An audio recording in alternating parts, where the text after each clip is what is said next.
Broadcasting Region 1. Region 1. This is BBS. Bicol Broadcasting Systems Incorporated. DWLV. 91.9 megahertz. Your news and music stations. BBS. Basta Bareta. Sigurado.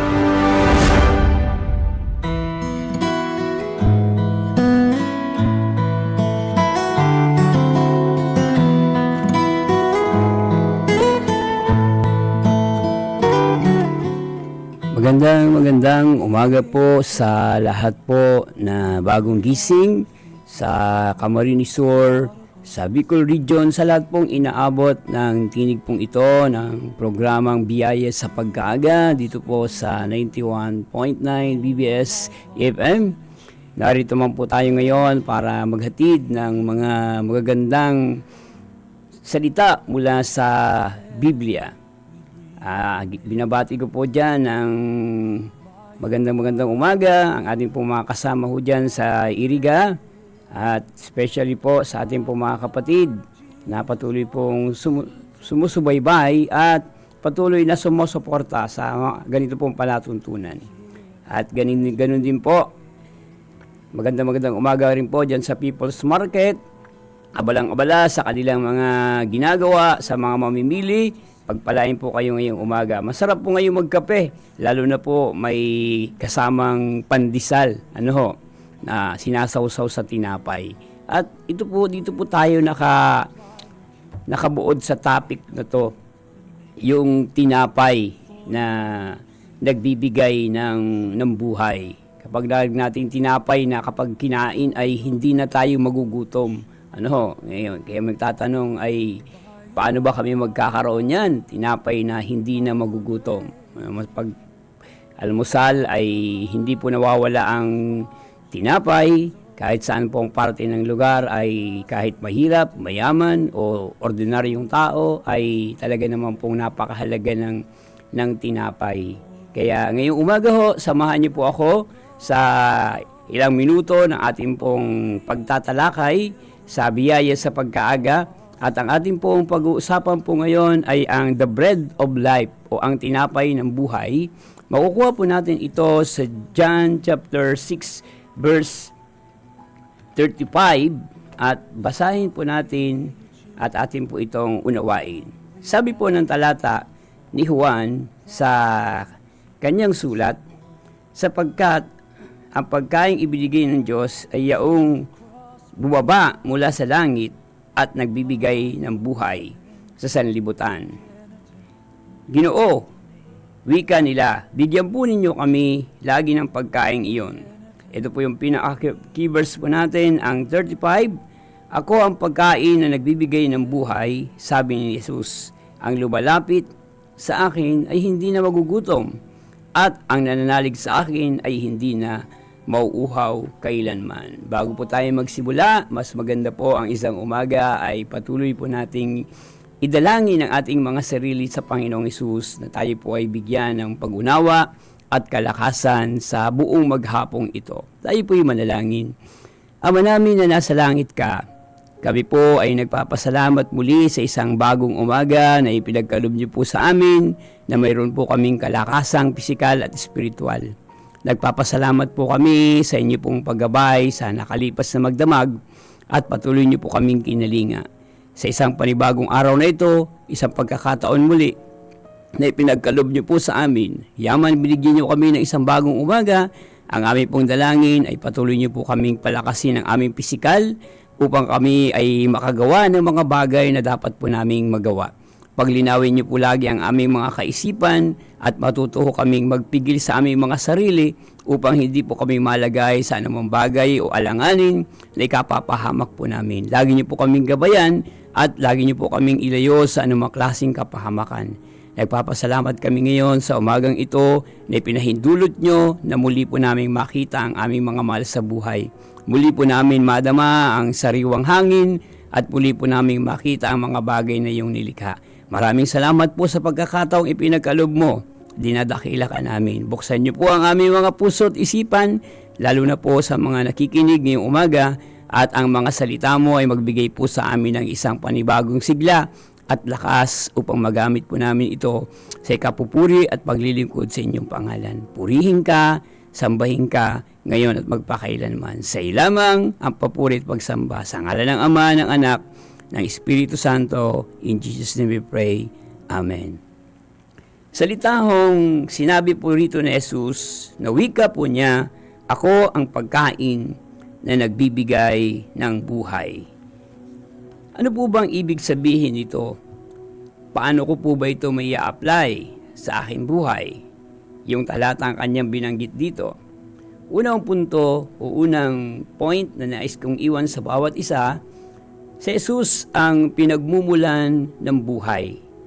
Si Jesus ang pinagmulan ng buhay at ang lahat ng mga bagay na nakikita natin sa ibabaw ng mundo. Sa ilalim ng lupa, lahat ng ginawa ay hindi ginawa kung wala siya. Sabi po ng John chapter 1 verse 3, kasama ho si Jesus sa lahat ng mga bagay na nilikhain po ito. Mga animal man, mga buhay man, mga kahoy, mga puno, mga ibon.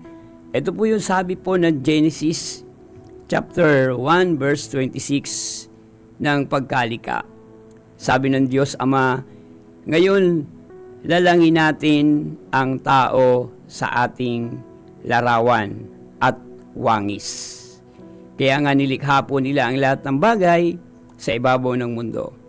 Yung pong salitang ginamit po doon ng ating Ama ay yung lalangin natin, ay makikita na po natin dito na kasama niya po ang kanyang anak. At maging sa panahon na nakausap niya mga apostol, ay sinabi ng Panginoong Hesus, bago si Abraham, ako ay si ako nga. Nagpapakita sa talatang ito na si Jesus ang pinagmumula ng buhay at ang buhay ay mula sa Diyos at ito ay sagrado at mahalaga. Kaya nga po, sinabi niya po rito, ako yung pagkain ng buhay.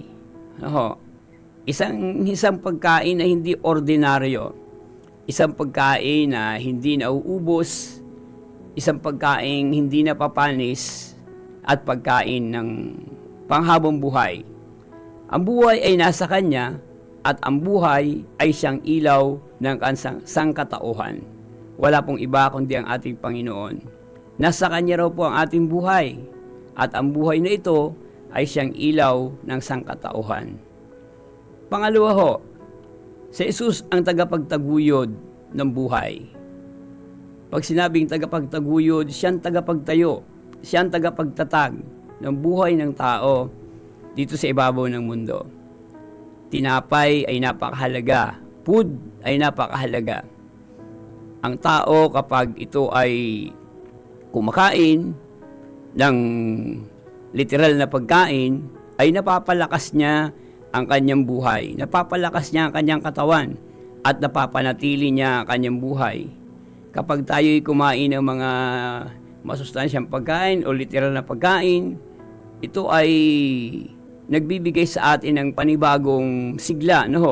Kapag wala ng lakas o wala na ang taong ganang kumain, ito po ay nagbibigay sa kanya ng salitang malapit na sa kamatayan. Kapag ang tao ay hindi na gaano kumakain. At ito po ay malapit na sa pagtatapos ng buhay. Ang taong hindi po gaano nagkakain, ang iba ay nagda-diet, nagpapapayat. Anong punto ko rito, mga kaibigan, mga kapatid, mga patuloy pong sumusubaybay o sumusuporta sa programa pong ito sa biyaya sa pagkaaga. Tignan po natin yung ating mga damdamin, tignan po natin yung ating mga puso, yung ating katayuan sa buhay. Sino po ba yung lubos natin pinapahalagahan? Yung pagkaing literal o yung pagkaing espiritual? Yung pagkaing literal ay nauubos, pero yung pagkain espiritual na sinasabi ng Panginoon na siya yung pagkain na nagbibigay ng buhay.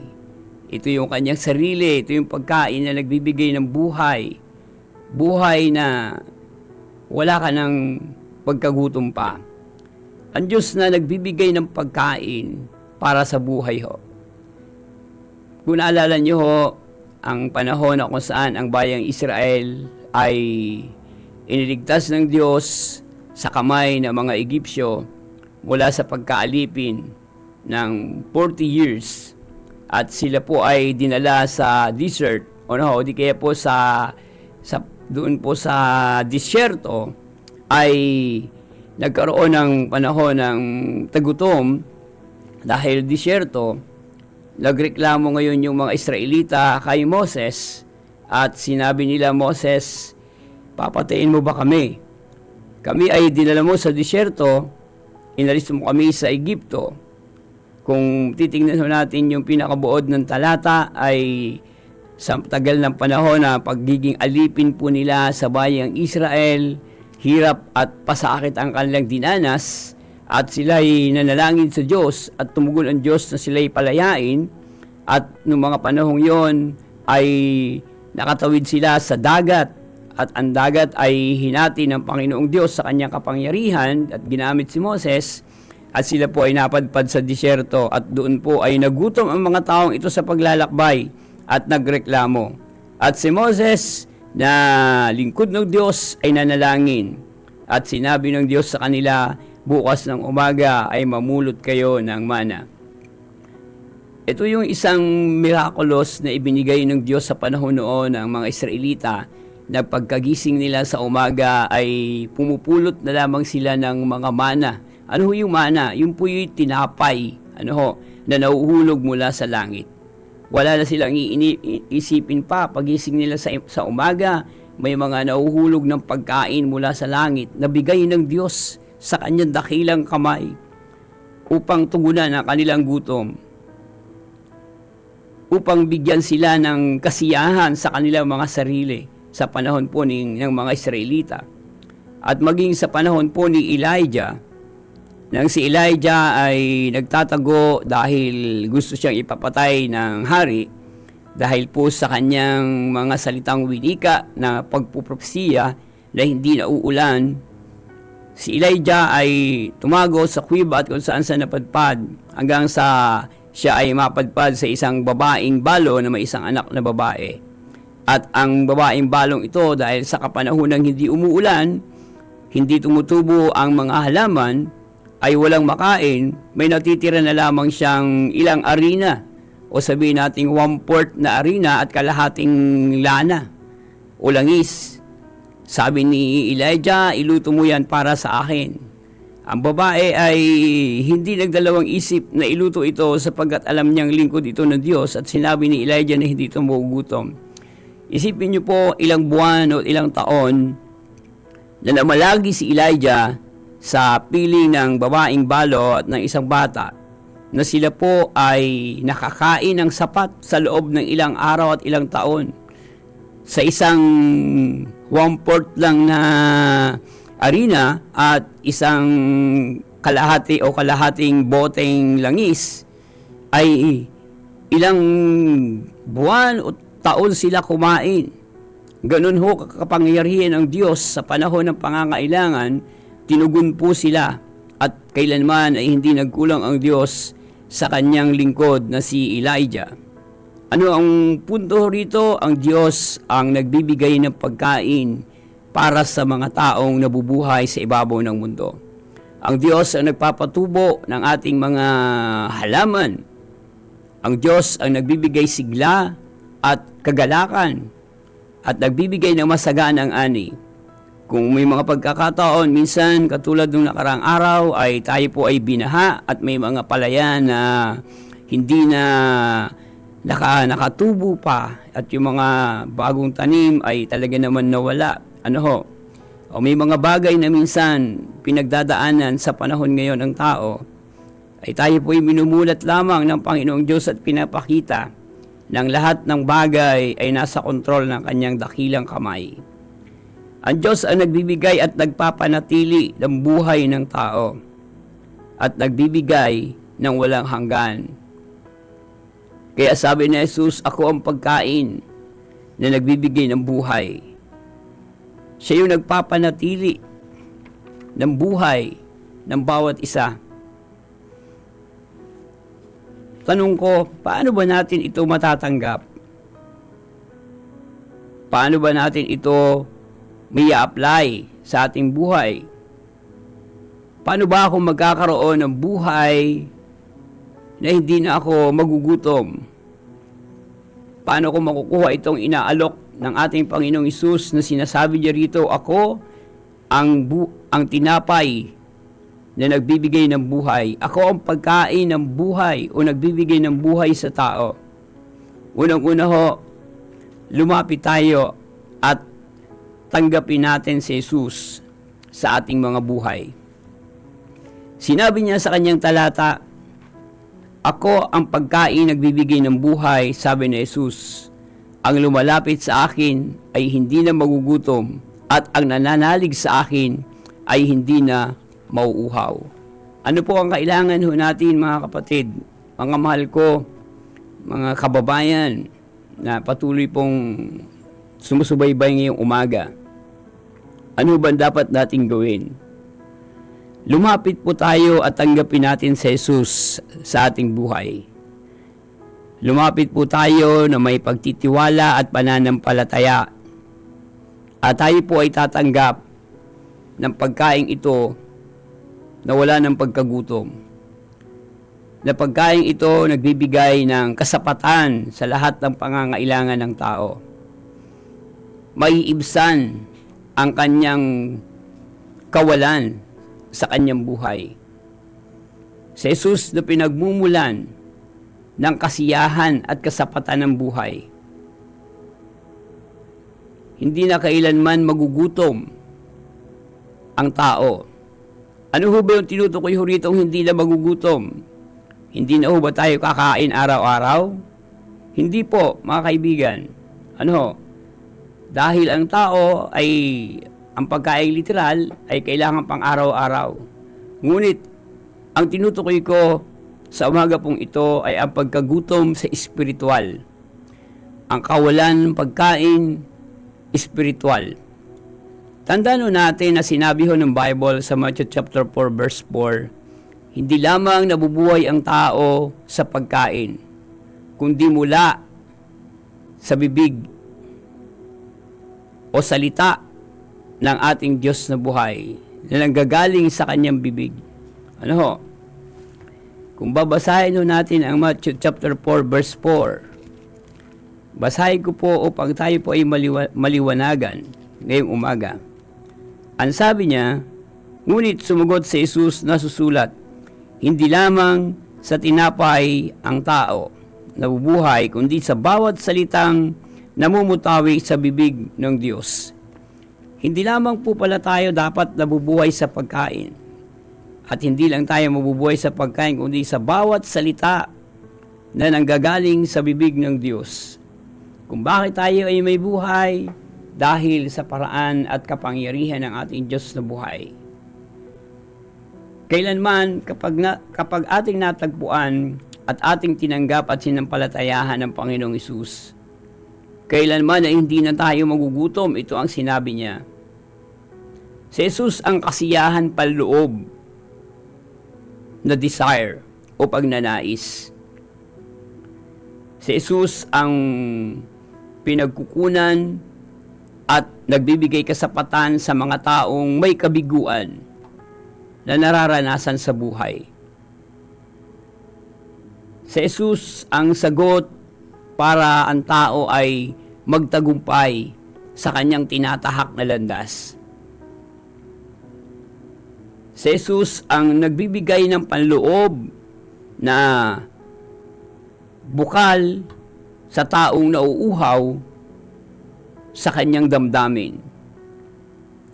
Ang panloob na pagkauhaw, si Jesus ang nag-aalis. Saan ho ba minsan uhaw ang mga tao? Saan ho ba minsan nagugutom ang mga tao sa panahon po ngayon? Ang mga tao ho ngayon minsan, ang iba ay nasa alcoholic. Ang iba ay addict, drug addict. Ang iba ay nasa pagnanasa ng laman. Ang iba ay nasa puso ng kasakiman. Ang iba ay nasa puso ng pagiging madaldal o mapalirang puri sa kanyang kapwa. Ito yung mga taong wala sa pagkaing espiritual. Wala sa tinatawag na buhay na alok ng Diyos na nangangailangan siya ng pagkain ng tinapay na nagbibigay ng buhay upang ang panloob na pagkagutom sa kanyang espiritual na kalagayan ay maibsan at mapalitan ng pagkain ng tinutukoy ng Panginoong Hesus ang kanyang sarili na magbigay sa kanya ng kasiyahan at kasiguruhan na hindi na siya muling mauuhaw. Sa madaling salita, si Jesus ang nag-aalis sa tao sa pagiging isang alcoholic. Si Jesus na makapangyarihan at nagbigay ng buhay sa bawat isa doon sa krus ng Kalbaryo, ang nag-aalis sa tao sa pagiging isang drug addict. Nagbibigay ng linaw sa kanyang puso, umaakay sa kanya kanyang espiritu para dalhin siya sa tamang landas ng katwiran. Si Jesus ang nagbibigay ng karunungan at pag-unawa upang ang tao ay mapaglabanan ang pagiging makalaman, mapagsamantala. Si Jesus ang nagbibigay sa puso ng tao para alisin siya sa kanyang salitang kasakiman at matuto siyang maging bukas palad sa kanyang kapwa. Ang kanyang mga salita na kanyang iniwan sa atin, 2,000 lampas na ang nakaraan, na ang sinabi niya, mahalin mo ang iyong kapwa tulad ng pagmamahal mo sa iyong sarili. Ibigin mo ang Diyos na ang buong puso, buong kaluluwa at buong lakas. Diyan nakabuod ang buong kautusan. Mga kapatid, kung bakit ko po ito isiningit, ipinapakita ko lamang po yung kahalagahan ng buhay na ibinibigay ng Diyos na wala ng pagkagutom. Wala ng ano paman na ang tao ay daraan sa kawalan. At ang kasiyahan ng buhay ay kanyang mararanasan. Ang tunay na kasapatan pang loob at paglakas ng buhay ay kay Jesus lamang matatagpuan, magpakailanman. At kailanman ang taong lumalapit sa Panginoong Hesus at nananalig ay hindi niya bibiguin. Hindi niya ibabaling ang kanyang mukha sa iba. Kapag ang isang tao ay lumapit sa Panginoong Hesus na may pagpapakumbaba at pananalig sa Kanya, nagkakaroon ng pagkilos ng kanyang banal na espiritu sa buhay ng taong ito. Kaya ito pong inaalok po sa atin ng Panginoong Hesus na pagkaing buhay ay mas mahalaga sa mga pagkaing literal. Mga pagkaing ating kinakain sa umaga. Wala pong maipapareho sa pagkain pong ito. Pagkaing hindi natin nakikita. Pagkain na hindi natin nahahawakan sapagkat espiritual ang alok ng Panginoon. Natanggapin natin ang kanyang sarili. Natanggapin natin siya bilang Panginoon na tagapagligtas ng ating buhay. Natanggapin natin siya na maggabay at mag-lead sa atin at dalhin tayo sa katwiran at malinaw na kaisipan at pagdesisyon at magkakaroon tayo ng mapayapang buhay. Magkakaroon tayo ng masayang buhay kung tayo ay sinasamahan at ginagabayan ng kanyang mga salita sa bawat araw. Mga kaibigan, mga kapatid, mga kapwa ko lingkod, mga bago nakikinig sa programang Biyaya sa Pagkaaga, huwag nating kalimutan ang sinabi ni Jesus, ako ang tinapay na nagbibigay ng buhay. At sinabi ni Jesus sa Matthew na hindi lamang sa pagkain nabubuhay ang tao, kundi sa bawat salitang nagmumutawi sa bibig ng Panginoong Diyos. Nawa po'y nagbigay puwang sa ating po mga puso. Ang mga talata pong ito nagbigay sa atin ng pag-asa ngayong umaga na kung tayo man po ay nauuhaw at naghahanap ng tunay na relasyon, naghahanap ng tunay na kasiyahan, naghahanap ng tunay na mga kasagutan ng buhay, nagkaroon ka man ng kabiguan, broken-hearted ka man, iniwan ka man ng iyong asawa, boyfriend, hindi ka man natanggap sa trabaho, natanggal ka man sa trabaho, ano man ang kalagayan mo ngayon, may sakit ka man, o nakahiga sa banig ng karamdaman, may alok ang Panginoong Hesus sa iyo sa araw na ito. Tanggapin mo siya bilang simbolo ng pagkain, simbolong tinapay na nagbibigay ng buhay at kailanman ay hindi ka na magugutom. At ang iyong hinihingi, naniniwala ako na ang Diyos, ang kanyang anak, ang magbibigay ng kasagutan, kapayapaan, kaginhawahan at kasiyahan na hinahanap mo ay kay Jesus mo lamang matatagpuan. Sa muli po, magandang umaga. Ako po si Pastor Andy ng Philippine Good News. Tayo po ay nagkasama sa ilang minuto at naging kasama po rin natin sa technical side si Stephen Babis. Pagpalain po kayo ngayong umaga. Bago po tayo magtapos, tayo po yung muling manalangin sa ating Diyos sa buhay. Makapangyarihang Diyos na may likha ng langit at ng lupa, purihin at dakilain ang iyong mabuting pangalan.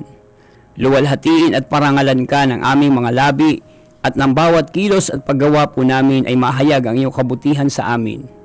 Lagi niyo po kaming samahan, baguhin niyo ang aming mga puso't damdamin. Pagharian niyo lagi ang aming mga buhay, lagi niyo kaming dalhin sa kaluwalhatian at mga bagay na naayon sa inyong kalooban. Pagpalain niyo po ang bawat aming ginagawa at maging pagpapala kami sa aming kapwa. Maraming salamat po sa pagkakataon pong ito na ang iyong mga salita ay naahayag. Purihin ka, sambahin ka at dakilain. Ito po ang aming pasasalamat at pagdakila sa inyo. Tanggapin po nawa ninyo sa ngalan ng Ama, ng Anak, ng Espiritu Santo, sa ngalan ni Jesus. Amen. Susunod na po ang programang Kakampi Network na dadalhin po ni John Bernas.